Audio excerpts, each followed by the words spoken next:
What have you thought about what you've read so far about his appearance and testimony on the stand?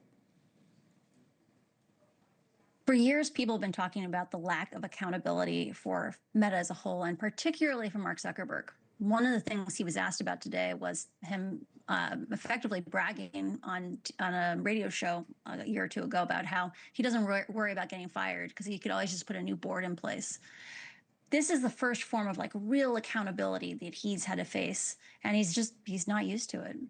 He was confronted over and over with internal emails and company documents showing that there was a deliberate strategy to get kids hooked on the platforms and to get them young. One email, we just read about, it said that the top priority was teens. And if we want to get teens, what we really need to get is tweens, which means kids younger than 13. This was actual Meta policy?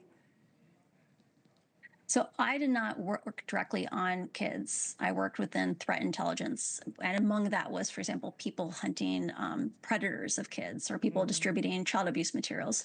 But the thing that we have seen over and over again across a bunch of different spaces within Facebook is that Facebook doesn't allocate safety resources or priorities based on need. They allocate them based on fear of getting caught or fear of consequences. Yeah, and by the way, according to their own, again, internal documents, executives were warning that, saying you're not allowed to be on Instagram if you're under 13. Meanwhile, millions of kids under 13 are on Instagram. The company's own executives were warning that this was meaningless, saying the fact that we have age limits which are unenforced makes it difficult to claim we're doing everything we can. Did Instagram ever enforce limits of any kind? So here's a fun fact for you. So I've seen in a couple places people said they didn't start asking people how old they were till 2019.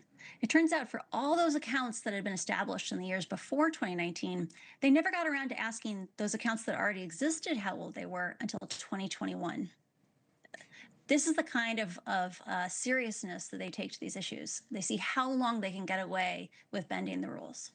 An email also from 2015 set out goals for how long they wanted users to stay on the platform. And year after year, they were bumping that up longer and longer. They wanted people scrolling.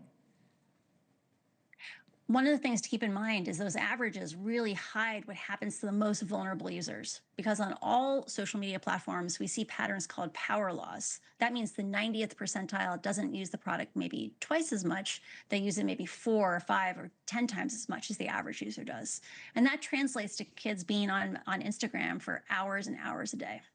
The plaintiff in this case, this woman who said she was on Instagram starting at age 9, said at the worst time of her teenage years and social media addiction, she was on it 16 hours a day. That's almost, it's hard to comprehend.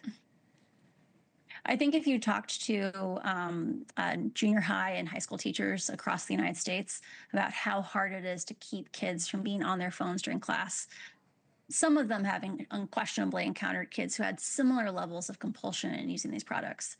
The real question here is why wasn't there even some mild guardrails in place? Like if you see a child is using your product for 6 hours a day even, shouldn't you step in and either contact a parent or do other kinds of interventions that would allow that child to step back from 16 hours a day? You've said these executives wouldn't allow their own kids on many of these platforms.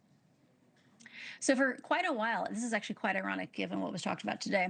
For quite a while, Nick Clegg, who was the head of public policy for Meta for many years, and Adam Mosseri, the head of Instagram, when they would be asked, are any of your kids on Instagram? They would go, oh, no, no, no. My child is 9, my child is 10, my child is 11.